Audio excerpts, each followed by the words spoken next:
ಅವರು ಸೋಲು ಮತ್ತು ಸಂವಿಧಾನದ 75 ವರ್ಷಗಳ ಕಾಲದ ಯಶಸ್ಸಿನ ಒಂದು ಚರ್ಚೆಯಲ್ಲಿ ಯಶಸ್ಸು ಮತ್ತು ಬಂದಿರುವಂಥ ಸವಾಲುಗಳ ಈ ಚರ್ಚೆಯಲ್ಲಿ ಕಾಂಗ್ರೆಸ್ ಪಾರ್ಟಿ ಸಂಪೂರ್ಣವಾಗಿ ಎಕ್ಸ್ಪೋಸ್ ಆಯಿತು ಮತ್ತು ಸತತ ಸೋಲುಗಳಿಂದ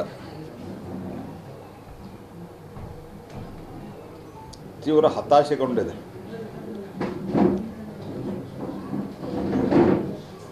ನೀವು ಒಂದು ಸ್ವಲ್ಪ ಗಮನಿಸಿರಿ, ಏನೋ ಒಂದು ಫೇಕ್ ನ್ಯಾರೇಟಿವ್ ಕ್ರಿಯೇಟ್ ಮಾಡಿ ಹೋದ ಲೋಕಸಭಾ ಚುನಾವಣೆಗಿಂತ ಸ್ವಲ್ಪ ಜಾಸ್ತಿ ಸೀಟ್ ಬಂದವು. ಒಂದೇನು 100 ಕ್ರಾಸ್ ಮಾಡಲಿಲ್ಲ, ದ್ಯಾಟ್ ಇಸ್ ಡಿಫರೆಂಟ್ ಇಶ್ಯೂ.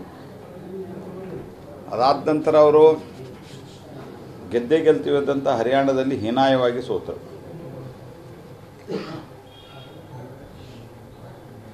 ಮಹಾರಾಷ್ಟ್ರದಲ್ಲಿ ಹೀನಾಯವಾಗಿ ಸೋತರು.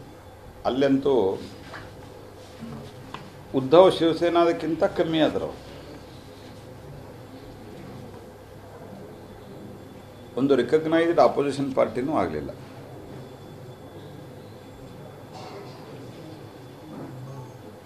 ಮತ್ತು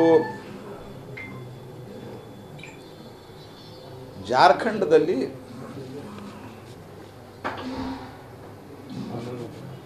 ಶಿಬು ಸೊರೇನ್ ಅವರಿಂದ ಪಾರ್ಟಿ, ಅವ್ರ ಮಗ ಹೇಮಂತ್ ಸೊರೇನ್ ಅವರ ನೇತೃತ್ವದಲ್ಲಿ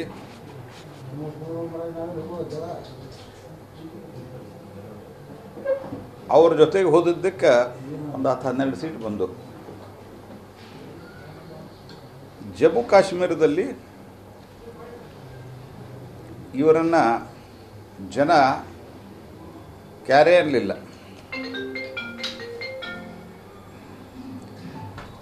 ಈ ಎಲ್ಲ ಕಾರಣಗಳಿಂದಾಗಿ ಕಾಂಗ್ರೆಸ್ ಪಾರ್ಟಿ ಹತಾಶೆಗೊಂಡು ಫೇಕ್ ನ್ಯಾರೇಟಿವ್ ಕ್ರಿಯೇಟ್ ಮಾಡುವಂಥ ಒಂದು ಪ್ರಯತ್ನವನ್ನು ಮಾಡಿತು. ಮತ್ತು ಅದರ ಪರಿಣಾಮವಾಗಿ ಸಂಸತ್ತಿನ ಎದುರುಗಡೆ ಮಕರ ದ್ವಾರ, ಈ ಮಕರ ದ್ವಾರದಲ್ಲಿ ಅವರು ಕಾಂಗ್ರೆಸ್ ಪಾರ್ಟಿಯವರು ಅನೇಕ ಸರ್ತೆ ನಿಂತು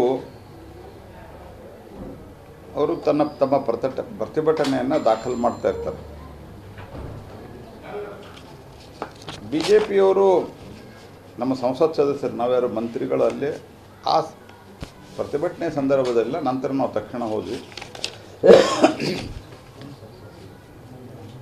ರಾಹುಲ್ ಗಾಂಧಿ ಯಾವಾಗ ಪ್ರತಿಭಟನೆಗೆ ನಿಂತಿರ್ತಾರಲ್ಲ, ಪಕ್ಕದಲ್ಲಿ ಒಂದಿಷ್ಟು ಜಾಗ ಬಿಡ್ತಾರೆ ಸಂಸತ್ ಸದಸ್ಯರು. ಅಕಸ್ಮಾತ್ ಅದೇ ಹಲವಾರು ಗೇಟ್ಗಳಿದ್ದಾವೆ, ಅದೇ ಗೇಟ್ನಿಂದ ಹೋಗ್ಬೇಕಂದ್ರೆ ಒಂದು ಸ್ವಲ್ಪ ಪಕ್ಕಕ್ಕೆ ಜಾಗ ಬಿಟ್ಟಿರ್ತಾರೆ. ಇದು ಕಾಂಗ್ರೆಸ್ ಪಾರ್ಟಿಯವ್ರು ಇದ್ದಾಗೂ ಮಾಡ್ತಾರೆ, ಸಮಾಜವಾದಿ ಪಾರ್ಟಿಯವ್ರು ನಿಂತರು ಮಾಡ್ತಾರೆ, BJP ಇದು it is A common practice. ಪಕ್ಕಕ್ಕೆ ಒಂದಿಷ್ಟು ಜಾಗ ಬಿಟ್ಟಿರ್ತಾರೆ.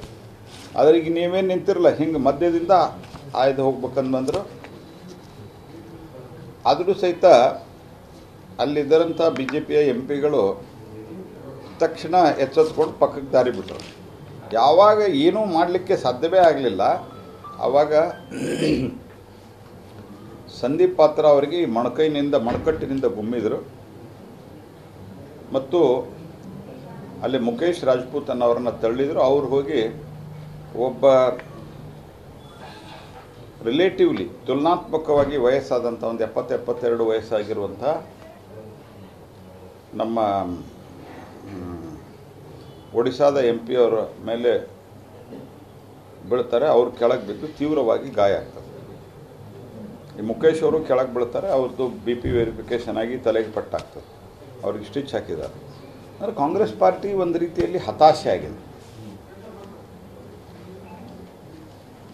ಕರ್ನಾಟಕ ಮತ್ತು ತೆಲಂಗಾಣ ಗೆದ್ದ ನಂತರ ನಾವೇನೋ ಜಗತ್ತಿನಲ್ಲಿ ಎಲ್ಲ ನಾವೇ ಗೆದ್ದುಬಿಟ್ಟಿವಿ ಅನ್ನೋ ಹಂಗೆ ಅವ್ರದ್ದು ಒಂದು ವರ್ತನೆ ಶುರುವಾಗಿತ್ತು. ಶಾಕ್ ಮೇಲೆ ಶಾಕು.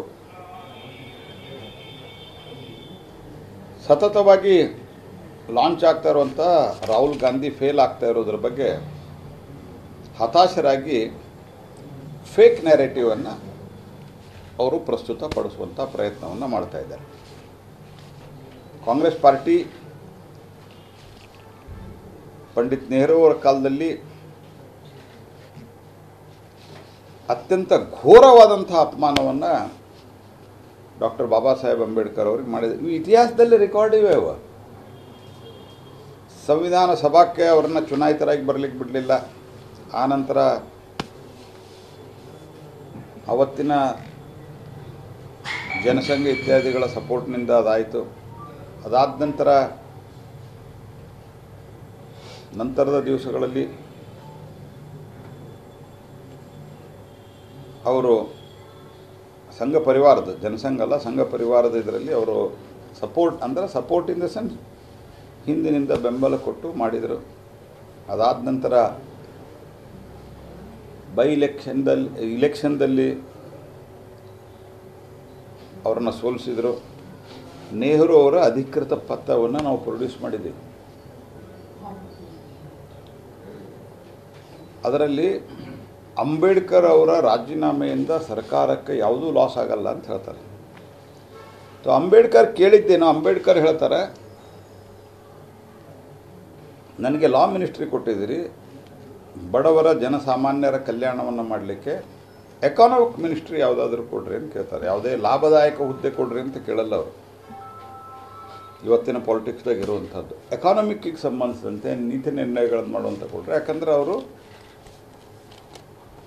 ಎಕಾನಮಿಕ್ಸ್ದಲ್ಲಿಯೂ ಅವರು PhD ಮಾಡಿದರು. ಆದರೆ ಅದನ್ನು ತಿರಸ್ಕರಿಸ್ತಾರೆ. ಮತ್ತು ಅಂಬೇಡ್ಕರ್ ಅವರು ರಾಜೀನಾಮೆ ಕೊಟ್ಟಾಗ ಅಂಬೇಡ್ಕರ್ ಅವರ ವಿರುದ್ಧ ಬಗ್ಗೆ, ಬಾಬಾ ಸಾಹೇಬ್ ಅಂಬೇಡ್ಕರ್ ಬಗ್ಗೆ ಅವ್ರ ರಾಜೀನಾಮೆಯಿಂದ ಏನೂ ಫರಕ್ ಬೀಳೋದಿಲ್ಲ ಅಂತ ಪತ್ರ ಬರೀತಾರೆ ಪಂಡಿತ್ ಜವಾಹರ್ಲಾಲ್ ನೆಹರು ಅವರು. ಅದಾದ ನಂತರ ಅವ್ರಿಗೆ ಭಾರತ ರತ್ನ ಕೊಡೋದು ಇದೆಲ್ಲ ಸ್ಟೋರಿ ಗೊತ್ತಿದ್ದೇ ಇದೆ. ನೆಹರು ಭಾರತ ರತ್ನ, ಇಂದಿರಾ ಗಾಂಧಿ ಭಾರತ ರತ್ನ, ಅದು ಸ್ವಂತಕ್ಕೆ ಕಟ್ಕೊಂಡ್ಬಿಟ್ರು ಅವರು, ಬೇರೆ ಯಾರು ಕೊಡಲಿಲ್ಲ ಅವರಿಗೆ.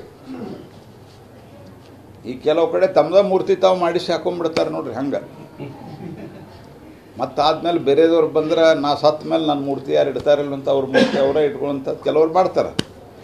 ಅವ್ರು ಅಫ್ಕೋರ್ಸ್ ಅವ್ರ ಸ್ವಂತ ಜಾಗದಾಗ ಇಟ್ಕೊಂಡಿರ್ಬೋದು, ಬಟ್ ಮಾಡ್ತಾರೆ. ಹಂಗೆ ಇಂದಿರಾ ಗಾಂಧಿ ಸ್ವಂತಕ್ಕೆ ಕೊಟ್ಕೊಂಡ್ರು ಭಾರತ ರತ್ನ. ಅದಾದ ನಂತರ ರಾಜೀವ್ ಗಾಂಧಿಗೆ ಭಾರತ ರತ್ನ. 1970ರಲ್ಲಿ ಅಂಬೇಡ್ಕರ್ ಅವ್ರನ್ನ ಸೋಲಿಸಿದವರಿಗೆ ಪದ್ಮಭೂಷಣ.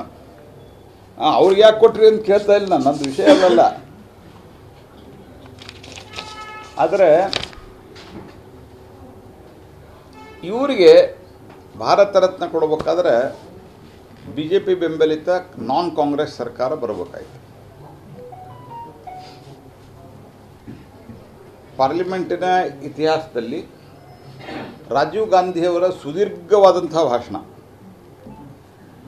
ಅನೇಕ ಸರ್ತಿ ಭಾಷಣ ಮಾಡ್ಯಾರ. ಸುದೀರ್ಘವಾದ ಭಾಷಣ ಯಾವುದಾದ್ರೆ ರಿಸರ್ವೇಷನದ ವಿರುದ್ಧವಾಗಿ, ಅಗೇನ್ಸ್ಟ್ ರಿಸರ್ವೇಷನ್, OBC ಮತ್ತು ST/STಯ ವಿರುದ್ಧವಾಗಿ ರಿಸರ್ವೇಷನ್ ಮೇಲೆ 2 ಗಂಟೆ 40 ನಿಮಿಷ ಮಾತಾಡಿದ್ದಾರೆ ರಾಜೀವ್ ಗಾಂಧಿ ಅವರು. 2 hours 40 minutes ಮಾತಾಡಿದ್ದಾರೆ. ನೆಹರು ಅವರು ನಾವು ರಿಸರ್ವೇಷನ್ ಕೊಟ್ಟರೆ ನಾವು ಒಂದು ರೀತಿ ಕ್ವಾಲಿಟಿ ಕಾಂಪ್ರಮೈಸ್ ಮಾಡ್ದಂಗೆ ಆಗ್ತದೆ, ಒಳ್ಳೆ ಕ್ವಾಲಿಟಿ ಬರಲ್ಲ ಅಂತ ಹೇಳಿದ್ದಾರೆ. This is on record. ಯಾವುದು ರೆಕಾರ್ಡದಲ್ಲಿ ಇದ್ದದ್ದು ನಾವು ಹೇಳಿಲ್ಲ, ನಮ್ಮ ನಾಯಕರಾದಂಥ ಸನ್ಮಾನ್ಯ ನರೇಂದ್ರ ಮೋದಿಯವರು, ಅಮಿತ್ ಶಾ ಅವರು ಹೇಳಿಲ್ಲ. ನಾವು ರೆಕಾರ್ಡದಲ್ಲಿ ಇದ್ದದ್ದು ನಿಮ್ಗೆ ಹೇಳ್ತಾ ಇದ್ದೀವಿ.